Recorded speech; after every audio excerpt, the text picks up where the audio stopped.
In today's video, we're going to be diving into the upcoming pattern. We do have plenty of storms on the way, as well as some potential tropical activity that we talked about yesterday. So we're going to also be taking a look at that. Among other things in the overall upcoming pattern, we're going to go from a much colder pattern into potentially some heat waves down the road. So we'll be discussing all of these things.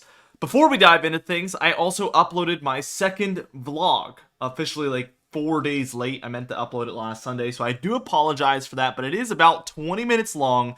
It is extremely crazy. We had some very fun times on the jet skis, and it was extreme, I'm not gonna lie. So we got some really great footage, and vlog 3 is already coming along, so be sure to check it out. Subscribe to that channel. I'm sure you'll enjoy it, as I've been putting a ton of work into that, a lot more than I anticipated I would be, for sure. So let's just go ahead and dive into things. The link is on the top right corner of your screen, by the way, and the description and pinned comment down below. Let's just dive into it, and as we take a look at tomorrow afternoon, we've been dealing with a lot of thunderstorms. Things do actually slow down for tomorrow. We have some isolated and scattered thunderstorms throughout the Rockies and Four Corner states here, as well as the northern 2/3 of the plains, I would say. And another pocket to watch is going to be this kind of southeast corridor. So this area could have some isolated activity around. We do have 1005 low pressure center down there, definitely aiding in some of this activity. For the northeast corner of the nation, we do have a kind of duo of low pressure systems here that are leading towards isolated and scattered thunderstorm activity here for eastern Canada into a lot of the northeastern United States as well. So these areas are overall dealing with some storminess. As we reach towards Saturday on June 8th, we see that still kind of the middle portion of the nation is seeing some minor to moderate activity, nothing too crazy, but there is some thunderstorms around for this pocket. The more persistent rain is going to be found here in the northeast corner of the nation, as well as southeastern Canada again for the second day in a row. We do have some thunderstorm potential in there, but likely heavier showers and more just rainy conditions overall. As we reach towards Sunday on June 9th, we start to see some signs that some thunderstorms moving southward. We get this corridor from the south central states, some of the Appalachian Mountain Range, mid-Atlantic, up into the northeast here. This pocket overall is where we're seeing the most thunderstorm activity across Sunday, June 9th. We do see some still for the Cascades and Rockies as well, though. Although I would say some of this could be showery activity overall, is also likely. Monday the 10th here, what we're seeing is some thunderstorms here for the deeper south central states ongoing. Also for the northern Rockies and northern plains, we're seeing some of these thunderstorms and other types of activity. And then some isolated showers and thunderstorms here for the northeast. This is going to be obviously a common occurrence as we reach towards the summertime. Tuesday here on the 11th, we do have a 997 there over south central Canada. And we are getting some thunderstorms across the north central states because of this. Also, another thing, we talked about this a lot yesterday. It was the primary focus of yesterday's video, but there is a lot of tropical moisture around for the west and east coasts of Florida here off the southeast coast. This has some potential to develop, and we see it already starting up by Tuesday the 11th. As we keep going towards Wednesday the 12th, we see this activity really is going to sit tight and be in this area. So the waters are certainly warm enough. We're seeing very early tropical activity. A lot of people said, this is totally normal, because my title yesterday was something along the lines of, this is not normal. Obviously we do see some tropical activity in June. Some years, not every year, but some years. I think the extent of it, and also the potential that we have because of the completely record-breaking sea surface temperatures that we have down there, is the not normal part. So obviously, if we see a tropical system, that's not unheard of. But definitely the temperatures and just the amount of tropical instability that we have sitting tight right there on this model run is certainly not typical. And I would say nearly unheard of, especially on the temperature side of things. So I certainly stand by my statement on that regard.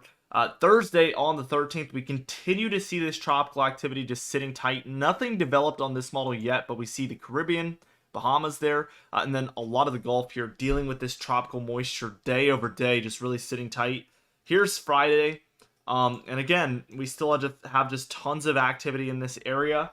Every single day that we see this activity sitting tight is an increased percentage of really just potential that we see something come out of here. If it sits here for 6 days, I would say that's 6 times the chance of activity really ramping up and seeing a system develop, as opposed to just a single day of activity being there, obviously.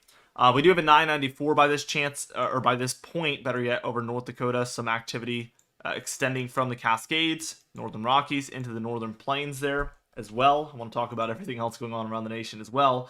And then for the weekend, Saturday into Sunday, we do see just this moisture around in this area. A lot of it is inland at this point, over the Gulf of Mexico, up into some of the Midwest, Florida, some of the Southeast. But we still do see a lot of this tropical moisture over very, very warm waters, as that looks to continue to be the case here. As we take a look at the total precipitation, you can tell that there is a whole lot in this area near the Gulf of Mexico, the Caribbean, even the Southern Caribbean. So yes, potential will be there. As far as areas over the United States, it's really the plains here where we're looking at above average amounts of precipitation, maybe the Northeast as well here. But we are seeing a kind of decreased forecast here from the Southeast through the Mid-Atlantic and up into some of the Northeast. We're seeing just less chance overall of above average precipitation, at least for the next 10 days. We will see that obviously pick back up later on. Here is your European AI model. I want to skip us towards hours 240. Again, our primary focus is going to be this area here, watching this potential tropical activity. But even after that European model ended at hours 240 here, and we're working our way beyond that point now, we see continued activity across the Gulf and Caribbean. I mean, even by June 21st, hours 360, we still have a lot of activity here in the Gulf, and even maybe more than we're seeing in the next week time frame. So there is a whole lot of potential, not just for a little sliver of June, but it looks like just overall activity prevailing during the month of June, which is just not normal at all. So I know I'm reiterating that there, but that is just not even normal for early August. Usually you wait till late August, early September to see any sort of consistent activity, wave after wave. But this looks like there's just going to be chance after chance after chance, potentially. We're going to have to be watching this very, very closely. Now, the overall temperature pattern, again, we are pretty chilly, and especially in the long range as we look at Wednesday, Thursday, into next weekend. However, we do see a little bit of a turning of the tide here by around Wednesday the 19th. So I know that's very long range, but we do see these above average temperatures prevailing by this point for especially the north central states and some of the Great Lakes and Ohio Valley, but also the Northeast here. There is a cooler area here over the Southeast, which I'm going to add is very common with some tropical activity. So seeing some tropical lows trying to develop in here would bring those temperatures down for the Southeast areas. For the Storm Prediction Center outlook, we actually saw a very interesting situation in Maryland yesterday. We only had a couple marginal risks around for the eastern states. And we saw multiple tornado warnings yesterday in Maryland. So a pretty tornadic day yesterday, despite only having those marginal level 1 risks, which is a good opportunity for me to remind you guys that even if you're in the lower levels of these threats, it does not mean that you're not going to see very dangerous weather. So I don't want you guys to think that this is a perfect system and it's completely accurate. And if you're, not at a enhanced or moderate or high risk, that you don't have anything to worry about. That couldn't be further from the truth. We see very many tornadoes every single year in slight risks, marginal risks, and even general thunderstorm risks, or even outside of those areas where just unexpected thunderstorms occur. I'm sure it's happened before. So I want you guys to always be paying attention to the radar and heeding every watch, warning, and advisory. With all of that said, we do have 3 general thunderstorm risk areas for day 1 today on Thursday, June 6th. In the lighter greens, it's where we expect general thunderstorms, but anything is possible. So again, heed every watch, warning, and advisory.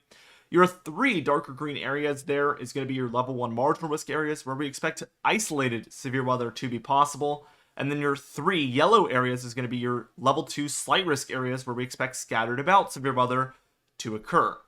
For day 2 here, tomorrow on Friday, June 7th, we have 4 general thunderstorm risk areas in the lighter greens, 1 for the Outer Banks there that you can hardly see. 1 there, marginal risk there over the plains, and 1 slight risk as well for Nebraska and Kansas. Day 3 here on Saturday, June 8th, we have 4 general thunderstorm risks again, and a marginal risk across the middle portion of the nation. We check the extended range to make sure we don't have anything being indicated, and we do not. So that is it for this video, guys. Thank you so much for watching. Be sure to subscribe, as we do upload every single day. You can even hit the bell icon for daily notifications when we upload, so you never miss one. Be sure to like the video if you did enjoy it, leave a comment down below, and I'll see you guys in the next video.